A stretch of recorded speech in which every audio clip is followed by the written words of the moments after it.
औज़ुबिल्लाहि मिनश्शैतानिर्रजीम बिस्मिल्लाहिर्रहमानिर्रहीम। अस्सलाम वालेकुम नाज़रीन, अशरफ आसमी एडवोकेट आपकी खिदमत में हाज़िर। नाज़रीन इकराम, अल्लाह पाक से दुआ है कि अल्लाह पाक हमें आसानियाँ तकसीम करने वाला बना दे। अल्लाह पाक हमें इस तरह का बना दे कि हम हर जुल्म के खिलाफ खड़े हो सकें। नाज़रीन, सुप्रीम कोर्ट ऑफ पाकिस्तान की जजमेंट है province of Punjab through secretary population welfare department Lahore versus Shahzad Anjum, civil petition for leave to appeal number 1974 L बटा 2020। 3 जस्टिस साहबान ने इस केस को सुना। जस्टिस काजी फायज ईसा, जस्टिस मोहम्मद अली मजहर और जस्टिस मसरत हलाली साहबा ने। काजी फायज ईसा साहब ने इस केस का फैसला लिखा। नाज़रीन इकराम, इस केस के फैक्ट्स की तरफ जब हम बात करते हैं तो वो ये है कि respondent filed a writ petition before the high court. Respondent ने यानी शहजाद अंजम ने हाई कोर्ट में एक रिट पिटीशन फाइल की जिसमें डायरेक्शन दे दी गई प्रोविंस ऑफ पंजाब को, सेक्रेटरी पॉपुलेशन वेलफेयर डिपार्टमेंट को। पिटिशनर ने इंट्रा कोर्ट अपील फाइल कर दी, यानी government of Punjab population welfare department ने उस फैसले के खिलाफ ICA जिसे कहते हैं, इसमें 2 जज साहबान केस को सुनते हैं, वो फाइल कर दी। उसको डिसमिस कर दिया गया, विच वॉज डिसमिस्ड। अब उस इंट्रा कोर्ट अपील के खिलाफ, hence through this appeal for leave to appeal, they have assailed the judgment of division bench of the Lahore high court. उस जो इंट्रा कोर्ट अपील थी, डबल बेंच के सामने case था, उसके खिलाफ सुप्रीम कोर्ट में वो अपील में आए हैं। नाज़रीन इकराम, इसमें जो इशू है, मेन बात जो है वो ये है कि weather a party can file an other writ petition for a new relief before the High Court, wherein in the first writ petition, which has been decided, the same cause of action and relief was available but was not claimed। बड़ा important question इसमें नाजरीन ये उठाया गया है कि अगर कोई फरीक जो है वो रिट पिटिशन फाइल करता है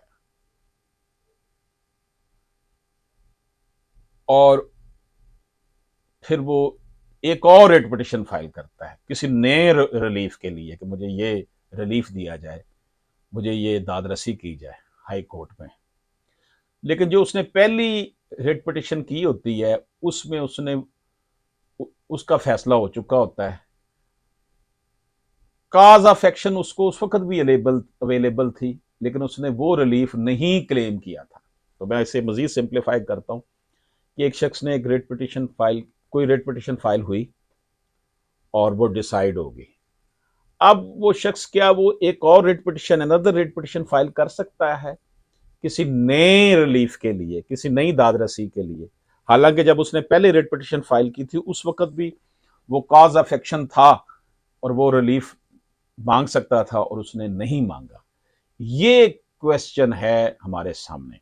if a party is not satisfied with the judgment of the first writ petition, it should have appealed the same, another writ petition is not maintainable। अगर कोई फरीक जो है वो जजमेंट से, रिट पिटिशन की judgement से मुतमिन नहीं है तो वो अपील कर सकता है। another writ petition is not maintainable, वो नई रिट पिटिशन, एक नई रिट पिटिशन जो है वो काबिले समात नहीं है। And as no fresh cause of action had accrued to it, जबकि नई कोई काज ऑफ एक्शन भी पैदा ना हुई हो।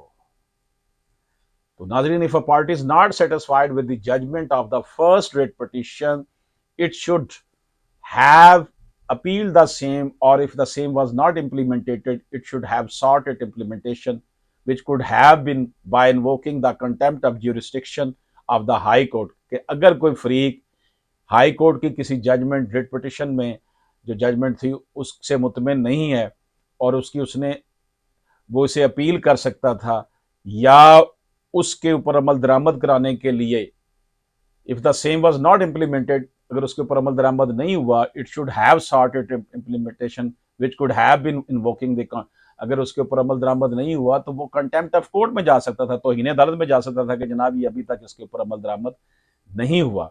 in any event on the same cause of action, in any event on the same cause of action and one which had been decided, another writ petition is not maintainable. Same cause of action, वजह, cause of action होती है वजह जिसकी वजह से case किया जाता है। सेम cause of action अगर हो और एक दफा वो डिसाइड हो चुकी हो रेट पिटिशन, तो फिर नई रेट पिटिशन काबिल समात नहीं है। And as no fresh cause of action had acquire to it, यानी कि रेट पिटिशन नई नहीं होगी मेंटेनेबल, क्यों, या तो कोई नई कॉज ऑफ एक्शन पैदा हो जाए फिर तो आप कोई ला सकते हैं, लेकिन कॉज ऑफ एक्शन वही है तो फिर नई रेट पिटिशन मेंटेनेबल नहीं होगी। तो इस हवाले से ये जो इशू हमने डिस्कस किया है कि weather a person who has claimed only his regularization in the first writ petition can file another writ petition claiming that he be regularized from the date of appointment। अब इसी